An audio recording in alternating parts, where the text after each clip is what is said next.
system was operating fully. Don't lose anyone who you could save.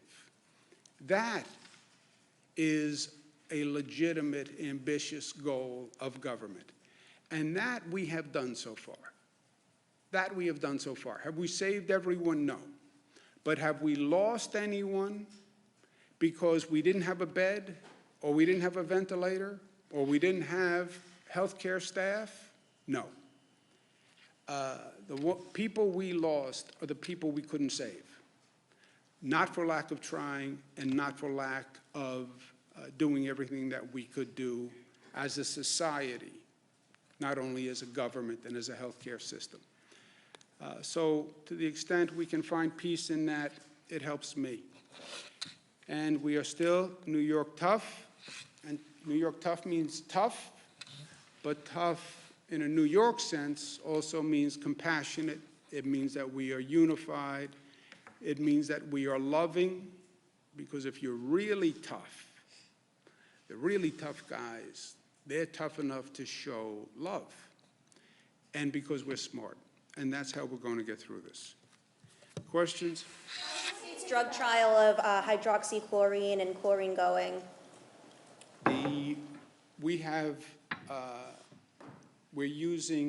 We've allowed usage of the hydroxychloroquine with the zithromycin pack in hospitals at their discretion. The federal government is going to increase the supply to New York pharmacies. We had a 14-day limit on how much you could buy because so many people were trying to buy it. If the federal government increases the supply to New York, which they say they're going to do, then we could lift the 14-day limit. There are a lot of people who rely on this, who were relying on it, people with lupus, et cetera. The tests in the hospital, they won't say that they're too short a period of time to get a scientific report. You know, hospital administrators, doctors want to have a significant data set before they give a formal opinion. Anecdotally, you'll get suggestions that it has been effective, but we don't have any official data yet from a hospital or a quote-unquote study, which will take weeks, if not months, before you get an official study. Is that a fair statement?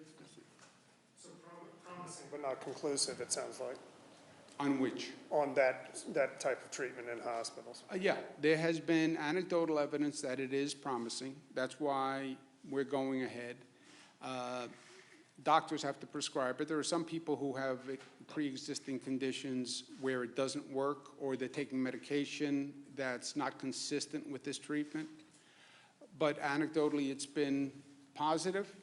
We'll have a full test once they have a large enough sample and data set, Jesse. But anecdotally, it's been positive. And if we get an additional supply, we can, which the federal government says they're going to send. I'm going to mention it to the president, actually, when I call him this afternoon with the comfort. I'm going to make a note right now. If they increase the supply, we can lift the 14-day limit ban. Senator, earlier today, there's the notion that the city would maybe be burying these COVID bodies in parks in New York City. Wondering, one, have you heard of that? And two, is there any way that the state can lend assistance with managing these bodies? And what do you think about I have heard nothing about that. I've heard a lot of wild rumors, but I have not heard anything about the city burying people in parks. Would you support that? No, no. What plan do you have to manage these bodies? I know there was... I didn't know that there was an issue. I haven't heard that there was an issue. Has anybody heard that there's an issue? No. Does the city raise any issue? They talked to New York City. I talked to New York City yesterday. I have not heard that this is an issue. Mayor Bill de Blasio this morning requested that the state release more ventilators from its stockpile to the city. To date, how many ventilators have come from the state stockpile to the city, and have they asked for any more at this point? They have not asked for any that they have not gotten. We're releasing 802. The city is basically responsible for the 11 Health and Hospital Corporation hospitals, public hospitals. There are 11 health and hospital corporations. 11 health and hospitals in that system. And I spoke to the head of the system last night. I'm going to speak to, he's going to be on a phone call at 1 o'clock, Dr. Mitch Katz. He had all the equipment he needed, and I'm going to speak to him again at 1 o'clock. So if they need anything, we'll get it to them. Is the 802 combined? Like, that's how many? 802 for the downstate area. Now, every hospital will say to you, I am running low on everything, because they are low on everything, right? When we do these daily surgeon flex discussions, there's no margin for error, because we don't have any margin for error. We just don't have the supplies. The whole system is over capacity. So everybody is low on everything. And if they had a wish list, everybody would want, stockpile and a reserve in their own hospital. I get that. We don't have that luxury. I'm taking ventilators from one hospital on a daily basis, bringing them to another, and then shifting them back and forth so every hospital can get through this period. That's why I say it's unsustainable for us.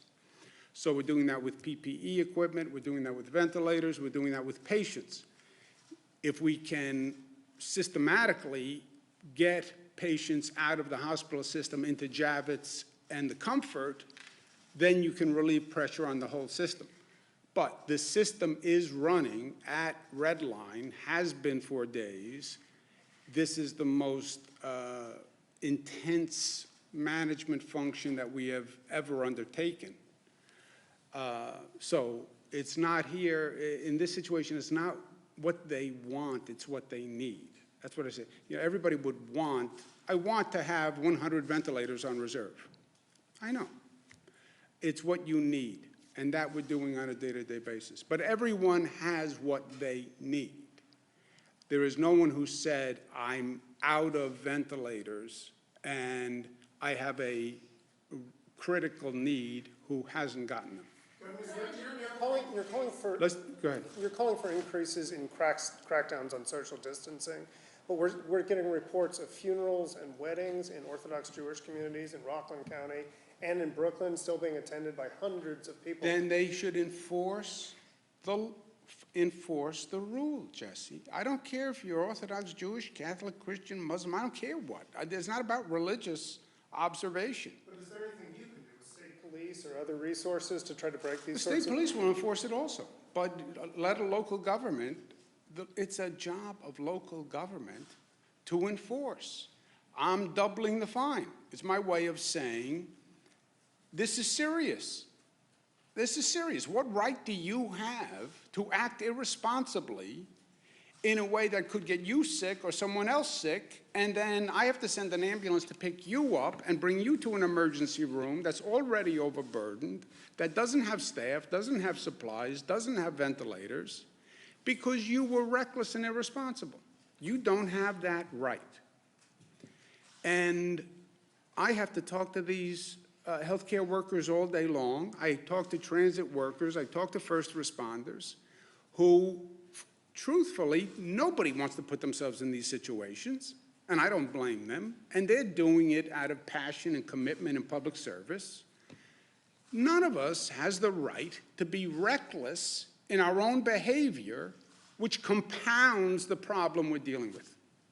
Now is not the time to be playing Frisbee with your friends in the park. It's just not.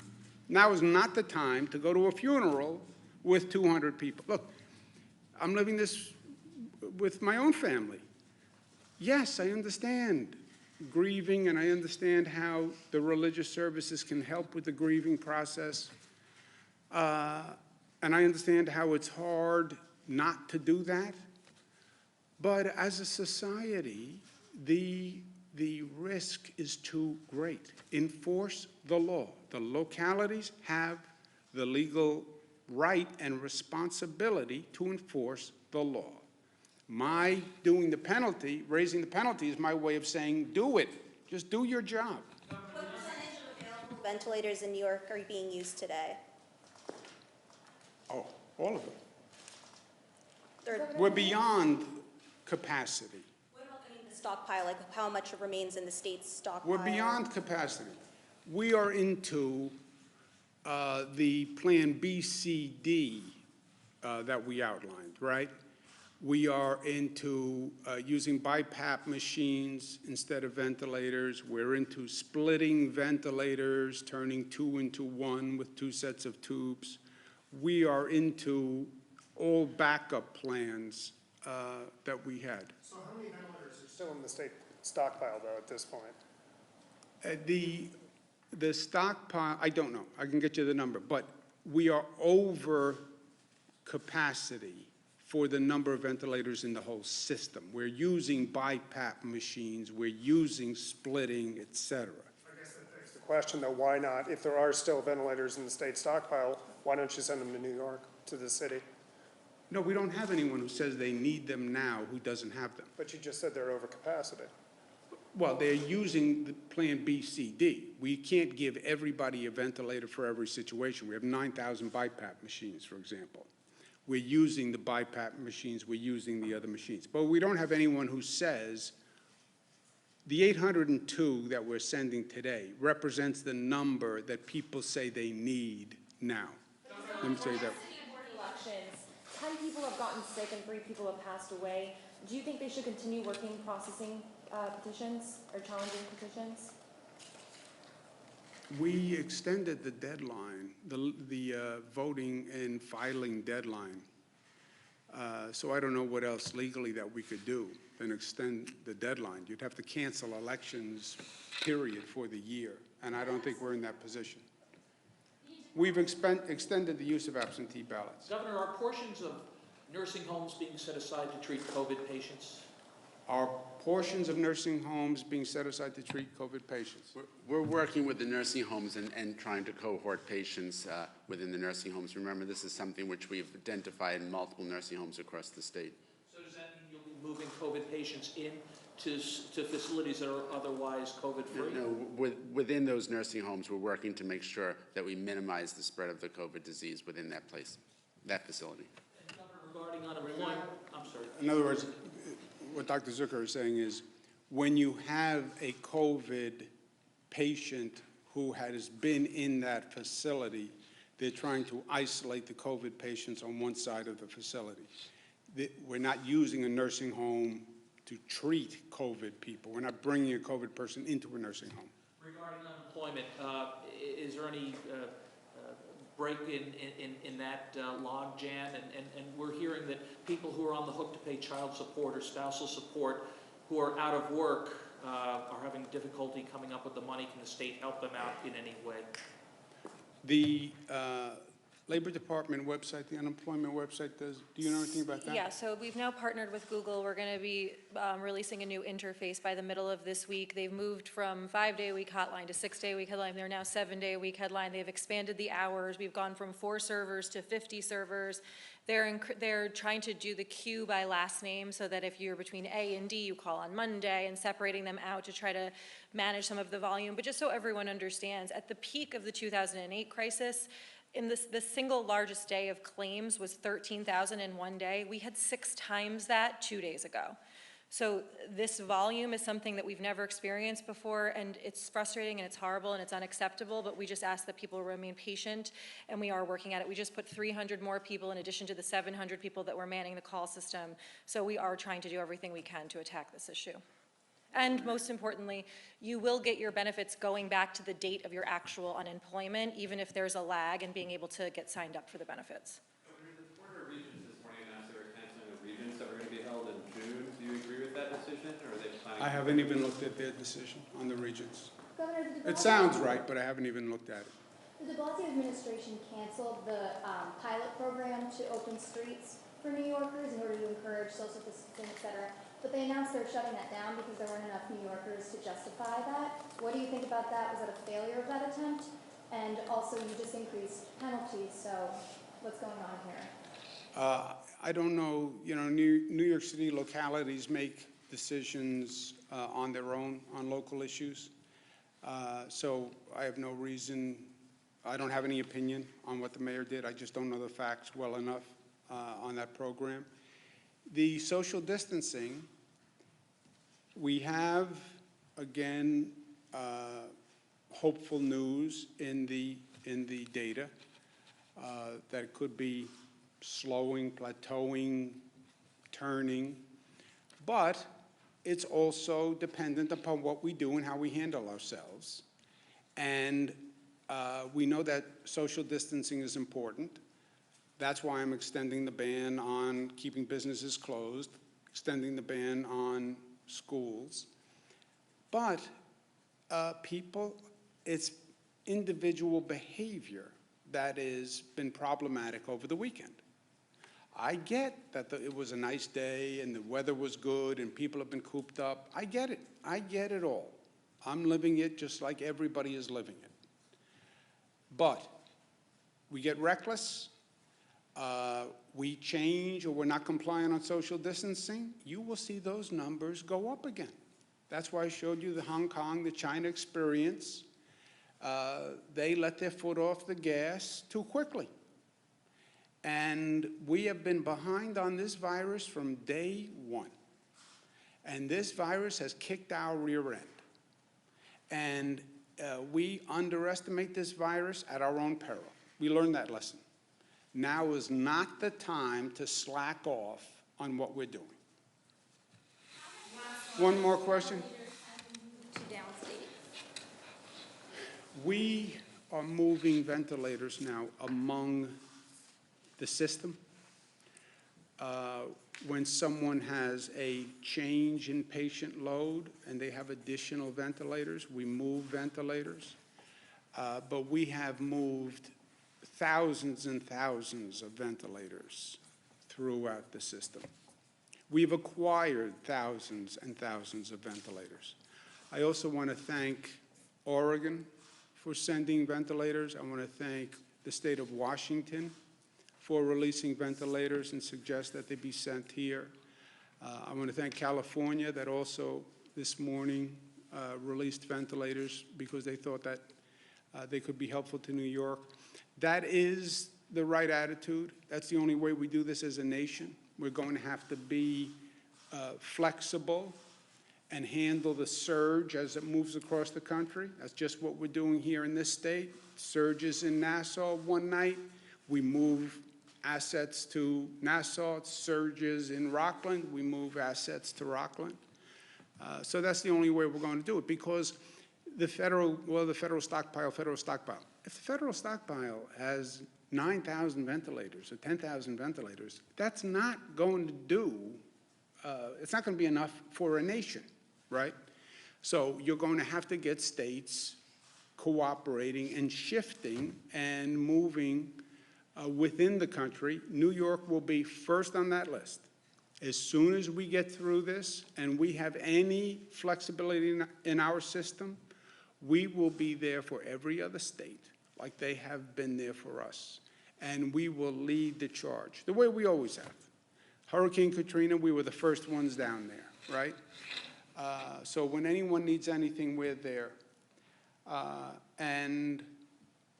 Right now, healthcare-wide, I'm going to get on the phone with the hospitals now. There is no hospital that needs ventilators that doesn't have ventilators. There's no hospital that needs PPE that doesn't have it within the state system. Again, they're all going to say they're running low because they are, but nobody doesn't have what they need to do their job. And that's my point on perspective. Are we managing this situation the best it can be managed? Yes. Have we lost anyone who we could have saved? I don't believe so. And with that, we can sleep at night. I have to go to work. Thank you, guys. Hospitals are having to give 20% of their unused ventilators. Is that happening this week or? We don't need any additional ventilators right now, and we have California has released ventilators, state of Washington has released ventilators. We got 1,000 ventilators from China, so right now, we're okay. Moving forward with that plan? Island just got confirmed as a spot for temporary burials. I'll see you tomorrow.